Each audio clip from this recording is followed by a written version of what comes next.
Maaaring marami ang hindi nakaka-relate sa salitang importante sa akin ang pet ko. At tunay nga na ang makaka-relate lang nito ay yung mga fur mom or yung mga mahilig sa pets. Alam nyo, ang aking aso, maaring tingin nyo dito ay aso lang. Pero para sa akin, this is more than a pet. He is more than a dog. Alam nyo bakit? Kung wala siya, maaring nakakaramdam ako ng depression, maaring nakakaramdam ako ng lungkot, maaring naiisip ko kung bakit kailangang nasa Pilipinas ako, pero dapat nagtatrabaho ako sa abroad at kumikita ng daan-daang libo, pero bakit nasa Pilipinas ako? Pero dahil sa kanya hindi ko naiisip yun. Yes. At ngayon nga ay hindi maganda ang pakiramdam niya. Mayroon siyang UTI. Dahil nga lack of financial ako, so nagpakuha ako ng Paragis. So yung mga ugat ng Paragis, binras ko yan. Ayan, talagang malinis na malinis niya, if you can say. So importante po yan dahil siya ay may UTI. At nagpakuha na nga rin ako ng sambong. Ito, freshly harvested yan parihas. Nilinis ko na nga rin yan. At yan po ay ilalaga ko. So yan ay nakakapagpa-unblock ng stone sa gallbladder ng aso. Kung maganda sa tao, maganda rin po sa aso. Yes. And dahil nga na-mention ko earlier na lack of financial ako ngayon kasi isang lapit natin ngayon sa vet. Yung previously na lapit ko ngayon sa vet ay yung lapit ko before sa vet just 3 weeks ago. Nakagastos ako ng 7,000. And then, bago yung senaryo na yon, ang gastos ko is 24,000. And then, bago yung 24,000 na yon, ang gastos ko is 27,000. So, this time, dumating ako sa point na wala akong budget. Pero gusto ko siyang i-keep. Gusto ko pa siyang makasama. Gusto ko pa siyang maging kaibigan. So, gagamutin ko siya sa pamamagitan nitong sambong. Itong sambong ay medyo mapait ito. Pero, sabi nga nila, pag talagang gusto mo yung isang bagay, gagawa ka ng pamamaraan. Ito naman Paragis ay wala siyang lasa, parang buhok ng mais. So, ito yung papi ko. Ayan. So, kung napapansin nyo, malungkot siya kasi nga may UTI siya. Ayan, so naka-diaper na naman siya. Ayan, syempre hindi siya komportable sa diaper, pero I have no choice kasi ayaw kong magkalat yung wiwi niya sa sahig. Ayan. So, yesterday ay pinainom ko na rin siya ng Paragis. So, nakakahiga na siya ng ganyan. 2 days ago, hindi siya makahiga talaga. Hindi niya ma-flat yung kanyang tummy kasi siguro masakit, no? Yung bladder niya pag yung nakukumpris sa flooring. And then, ayaw rin niya mahiga sa cloth or sa blanket or dun sa higaan niya, ayaw niya. Gusto niya lang sa flooring kasi malamig. Alam nyo, kasi pag yung ang papi natin o may inom ng gamot, no? Medyo mainit na talaga ang katawan ng aso, pero mas umiinit pa pag yung umiinom siya ng gamot. So, hindi ko nga muna siya pinainom ng antibiotic. So, ito muna, Paragis and sambong. Ayan. Anyway, this is really, really good. Siya nga pala, sa paglalaga natin ng Paragis, make it sure na yung mga bulaklak ng Paragis, huwag niyong tanggalin. Isama niyo yun sa paglalaga, hugasan lang na mabuti. At yung sambong nga pala, kung mayroon kayong makukuha na mayroong ugat, that much be better. Kaya lang ako, hindi kasi ako nag-harvest, ang brother ko. So, ayoko na mag-demand kasi nahihiya naman ako sa kanya. Baka sabihin ng brother ko, nakikiutos na nga lang ako, nagdi-demand pa ako. Medyo mahirap kasi kunin ang ugat ng sambong. Pero kung makukuha nyo ang ugat nito, kaskasin nyo lang po yung surface, and then pukpukin nyo yung pinakang root niya. Kahoy na yun no? Medyo matigas. Pukpukin nyo lang bago nyo ilaga. Napakarami pong strong benefits nun na maibibigay sa aso para maging maayos ang kanyang kalagayan. Gumaling ka agad ang kanyang UTI. Even sa atin, human being, no?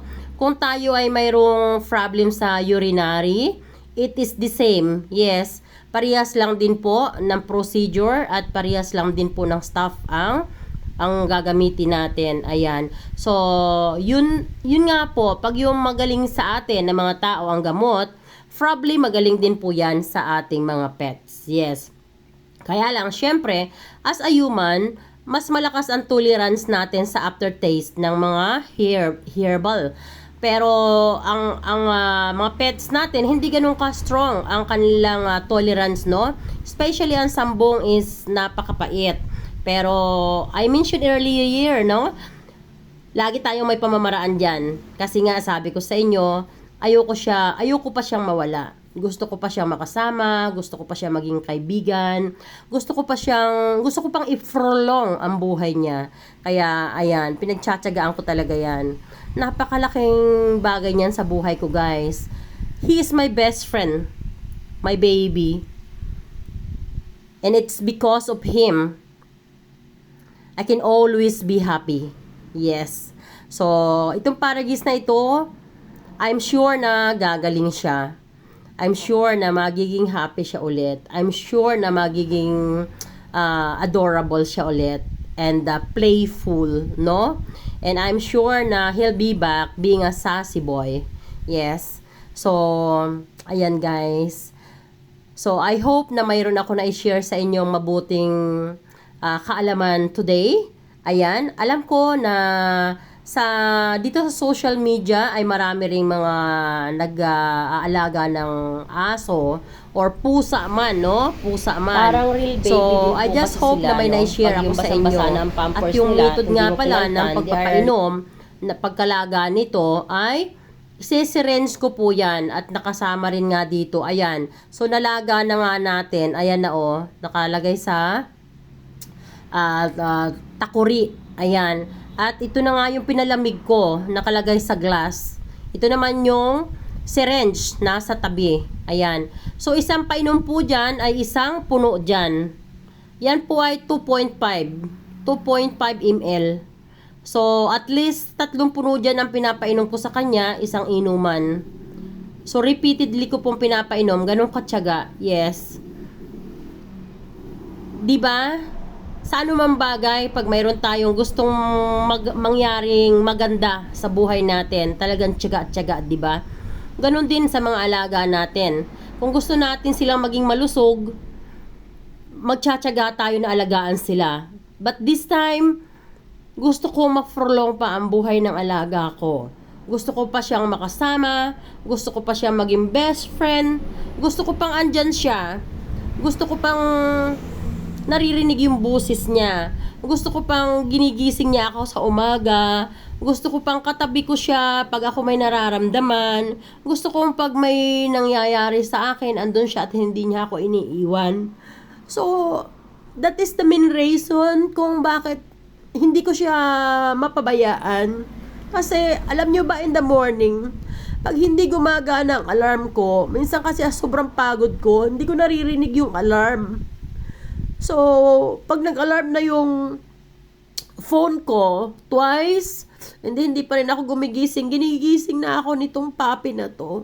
Hinahalikan niya yung kamay ko, dinidila-dilaan niya yung kamay ko. So, means gumising ka na, mami. Kasi magpiprepare ka na ng breakfast ng aking brother. So, ayan. So, masaya ako guys kasi, ayan, tumatayo na siya. So, pagpapainom ko nga ng Paragis, ito, bibigyan ko siya ng kunti nito. Ayan, kunti-kunti lang, medyo pricey kasi ito. Basta isang painom ko sa kanya, bibigyan ko siya ng kunti nito para hindi siya masuka. Mapait kasi yung Paragis. Ay, yung, sambong. Yung Paragis, wala siyang lasa. Ayan, ganyan. Yan, pag nakainom na siya ng sambong, magka-mix yun guys sambong at saka Paragis. Pag nakainom na siya, para ma-prevent yung pagsusuka, bibigyan ko siya nito. Ayan. Para mawala yung aftertaste sa bibig niya. Maganda naman po ito. Hindi siya harmful sa sa health niya. Ayan. So, hoping na gumaling na po siya completely. Ayan. So, this time, meron nga pong nagtanong sa akin kung bakit hindi raw ako nagla-live sa Reels o sa Facebook account. Sabi ko, masyado ako naka-engage ngayon sa papi ko kasi he's not in a good health. Sabi nga sa akin nung tao, may sakit lang naman ang aso mo, hindi ka makapag-live. Lang sa inyo yun. Lang sa kanila yun. Sa akin po, big deal eh. It's big deal. Kasi, parang ano ko po ito, parang anak ko, parang bunso ko. Ayan, sobrang makakalimutin ko nga, nakalimutan ko kung saan ko nailagay yung syringe. Doon ko pala inilagay sa loob, ayun oh. Ayan, hanap ng syringe. Sabi ko, asan ko ba nilagay yung syringe? Ayan. So, sobrang makakalimutan ko na sa dami ng iniisip na ipasok ko na pala doon sa packet ng kanyang treats. Ayan.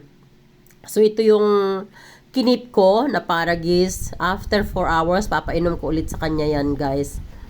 So, kinol down ko na. Nilagyan ko ng cling wrap para hindi siya magkaroon ng mga debris. Ayan.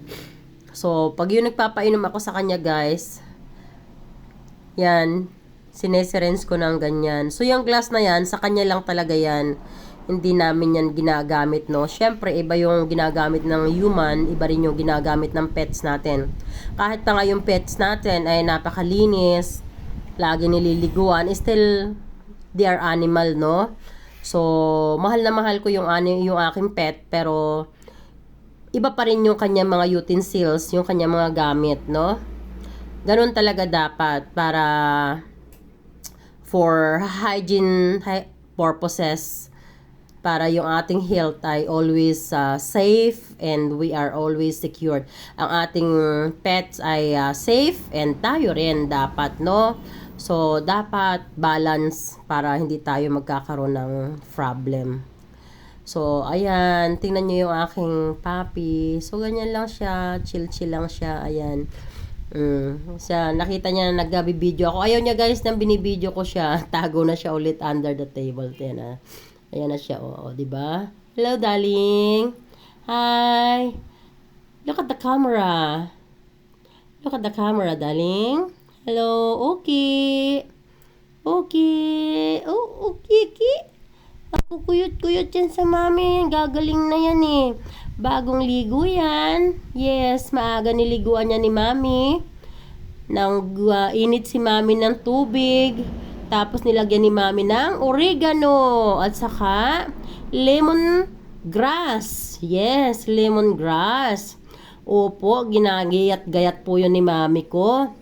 Nilagay po sa aking pangligo para po hindi ako makakats ng cold. Ayan.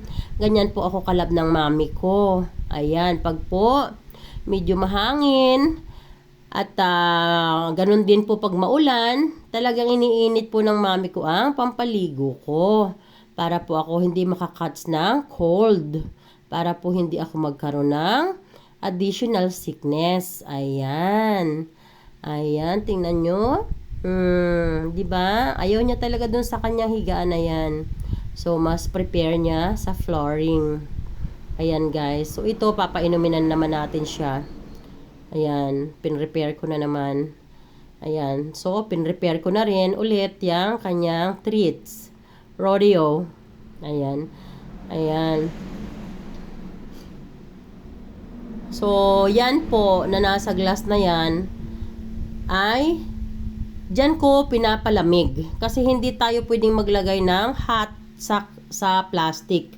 So, pag napalamig ko na po dyan sa glass, itatransfer ko na dun sa plastic. Kasi po, pag maglalagay tayo ng mainit sa plastic, magkakaroon siya ng lasa na probably, not sure, magkakaroon siya ng lasa na plastic. So, to make it sure na okay, safe, everything, dito ko siya pinapalamig sa glass.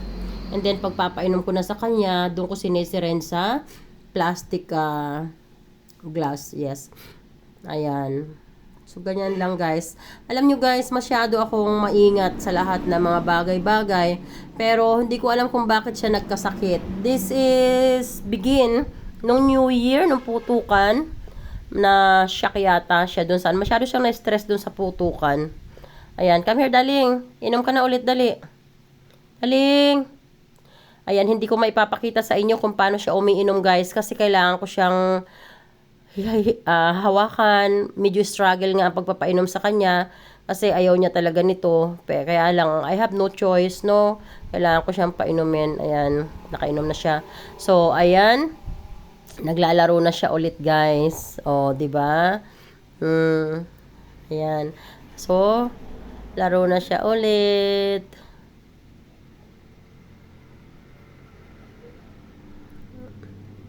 Ayan. O, 'di ba? Magaling talaga ang Paragis, guys. Ayan. So, go na po kayo. Magparagis na rin kayo sa inyong mga pets. Ayan.